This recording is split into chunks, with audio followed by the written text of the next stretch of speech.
Olá, seja muito bem-vinda, seja muito bem-vindo. O CNT Notícias RS está no ar. Vamos aos destaques desta edição. 19 mil pessoas morrem no Rio Grande do Sul em 2025 por doenças do coração e AVC. Pressão alta pode ser causa silenciosa. Ministério dos Transportes dá 200 dias para pagamento de taxas do pedágio Free Flow com isenção de multas. E a nova descoberta de paleontólogos sobre réptil com bico de papagaio que viveu no território gaúcho há 230 milhões de anos. É agora no CNT Notícias RS.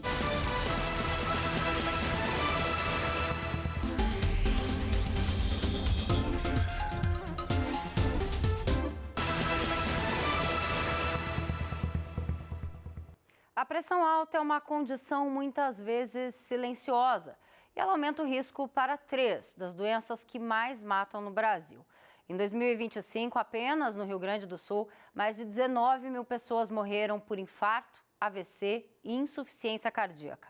Parte destas mortes poderia ter sido evitada com diagnóstico precoce e atendimento rápido.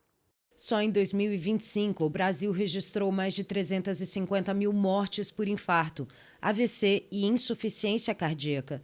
Doenças graves, muitas vezes ligadas a um problema comum e silencioso, a hipertensão. Na maioria dos casos, ela não dá sinais, mas vai causando danos aos poucos, atingindo órgãos como o coração e o cérebro. Quando o diagnóstico chega tarde, o risco já é alto e é aí que aparecem as consequências mais graves. A hipertensão arterial é uma doença importante, é uma doença silenciosa. Silenciosa por quê? Porque quando ela começa a apresentar sinais e sintomas, é porque os órgãos já foram sofrendo em silêncio. E a hipertensão é um fator de risco para doenças mais graves, que são o AVC, que é o derrame cerebral, e o infarto do miocárdio, que é o infarto do coração.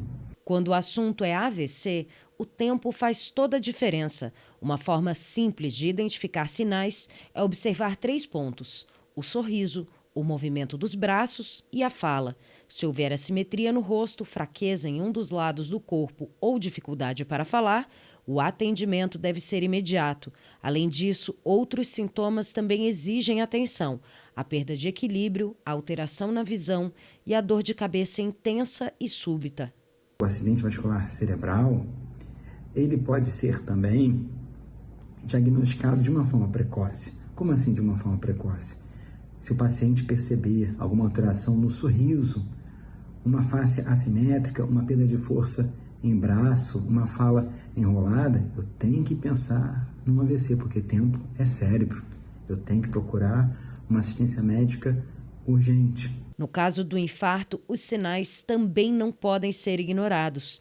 Dor ou pressão no peito, falta de ar, suor frio, dor na barriga e náuseas estão entre os principais sintomas. Em alguns casos, os sinais são confundidos com problemas digestivos, o que atrasa a busca por ajuda. O infarto ele pode surgir precocemente com uma dor no peito, um desconforto, uma opressão, uma falta de ar, uma dor na barriga. Então, naquelas situações nas quais o indivíduo ele apresenta esses sintomas, eu tenho que pensar, tempo é coração, então eu preciso também procurar uma assistência médica. Outro desafio está depois do atendimento. A falta de continuidade no cuidado aumenta o risco de novos episódios. Por isso, especialistas reforçam: não basta tratar a emergência, é preciso acompanhar o paciente. A pressão alta é considerada um fator de risco que pode ser controlado. Com acompanhamento, mudança de hábitos e tratamento, é possível evitar as complicações. Atrasos no diagnóstico, dificuldade em reconhecer os sintomas e demora em exames podem comprometer a recuperação. Cada minuto conta e perder tempo pode significar danos irreversíveis. A hipertensão, como outras condições, ela é considerada um fator de risco modificável.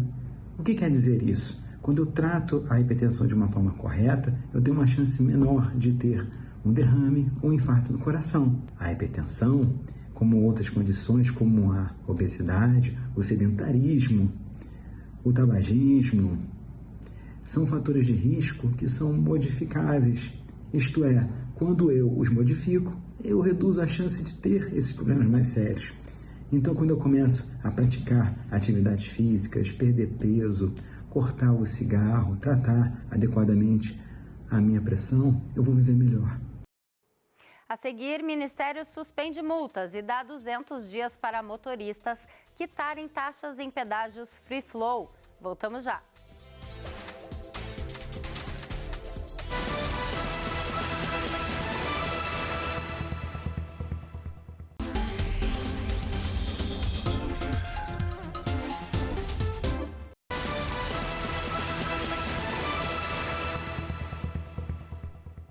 O Ministério dos Transportes anunciou a suspensão de mais de 3.400.000 multas do sistema Free Flow. O ministro dos Transportes e presidente do CONTRAN, Conselho Nacional de Trânsito, George Santoro, anunciou um processo de transição para a implementação do pedágio eletrônico, o chamado Free Flow, que nada mais é que o modelo que dispensa cancelas que obriguem a reduzir velocidade ou parar nas rodovias. O ministro também divulgou a suspensão de 3.400.000 multas em rodovias no sistema Free Flow. A medida dá aos motoristas até 200 dias para quitar débitos do pedágio eletrônico e suspende a aplicação de multas no sistema do pedágio eletrônico durante esse período. O que a gente quer é que as pessoas tenham informação para poder fazer o pagamento delas normal. Eu não consigo imaginar uma pessoa que queira pagar uma multa de R$190 em troca de pagar um pedágio de R$8, R$7. Isso não faz o menor sentido, né? Os incentivos são todos a favor dela fazer o processo de forma transparente, correta e buscar informações. Eu acredito que as empresas estão se organizando cada vez mais e melhorando essa comunicação. Os usuários terão até o dia 16 de novembro para pagar o que devem sem a cobrança de multas. Quem pagar as tarifas dentro deste prazo também poderá recuperar os pontos perdidos na CNH. A suspensão da multa só será válida até essa data. A partir do dia 17 de novembro, o motorista com tarifas em aberto terá que arcar com o pedágio e a multa por atraso. O governo estima que o valor a ser ressarcido em multas pelos usuários seja de aproximadamente 93 milhões de reais. Segundo o governo, a medida tem como objetivo assegurar prazo adequado para a integração e o pleno funcionamento dos sistemas. As concessionárias terão 100 dias a partir da deliberação do CONTRAN para ajustarem seus sistemas e concluírem a integração de dados.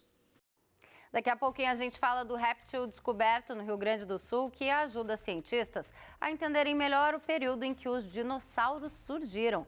Fique por aqui.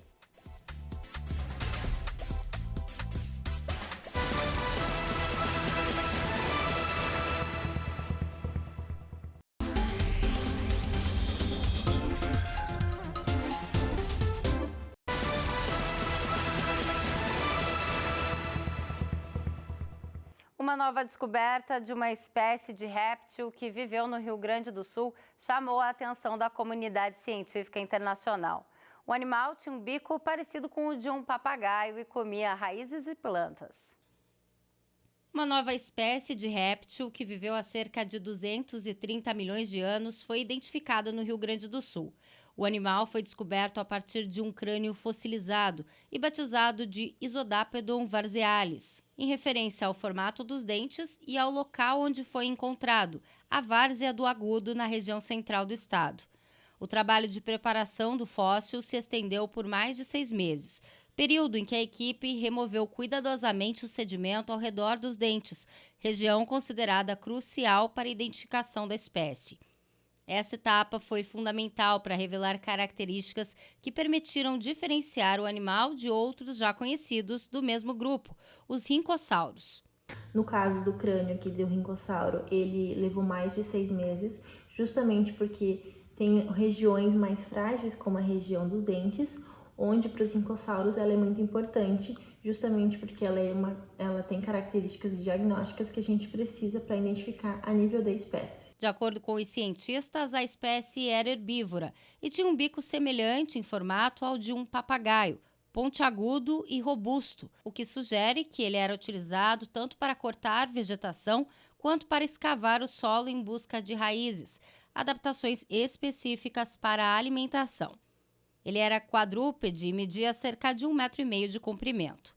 Essa é a 6ª espécie de rincossauro encontrada no período Triássico brasileiro, o que indica uma rica biodiversidade local, numa época que coincide com o surgimento dos dinossauros. Só nesta região do Rio Grande do Sul, outros 3 já tinham sido identificados. A descoberta ainda reforça a configuração geográfica do planeta à época, com um supercontinente que conectava as maiores extensões de terra, hoje separadas pelas águas. Um dos pontos mais interessantes desse estudo é que uma análise do grau de parentesco encontrou fortes afinidades entre a forma do Brasil e uma forma encontrada na Escócia, um outro rincossauro de mesma idade encontrado na Escócia. E isso se deve ao fato que 230 milhões de anos atrás os continentes estavam unidos, formando o Pangeia.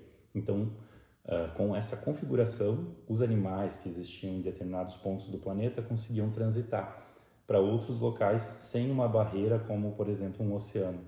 Então, dessa maneira, a gente consegue encontrar animais ocorrendo aqui na região sul do Brasil, também em outros pontos similares na África, na Índia, e agora a gente tem encontrado cada vez mais animais similares aqui e na Europa. O estudo destaca o papel dos rincossauros como marcadores de tempo geológico. Os fósseis deste grupo são utilizados por cientistas para auxiliar na datação de formações rochosas, o que contribui para uma compreensão mais precisa da cronologia dos eventos geológicos e da evolução da vida na Terra. Os fósseis deles geralmente são fáceis de identificar. Isso permite que os rincossauros eles sirvam como marcadores temporais de certas faixas do período Triássico. Então, quando a gente encontra rochas onde tem rincossauros em outros lugares, a gente consegue ter mais uma noção de qual era a idade dessa rocha. Os resultados da pesquisa foram publicados na revista científica Royal Society Open Science. A identificação do Isodapedon varzealis reforça a importância dos estudos paleontológicos no sul do Brasil e amplia o panorama sobre a diversidade de vertebrados que habitaram o planeta durante o período Triássico, que foi marcado por transformações ambientais e biológicas. O CNT Notícias RS termina por aqui. Eu te vejo no próximo jornal. Até mais!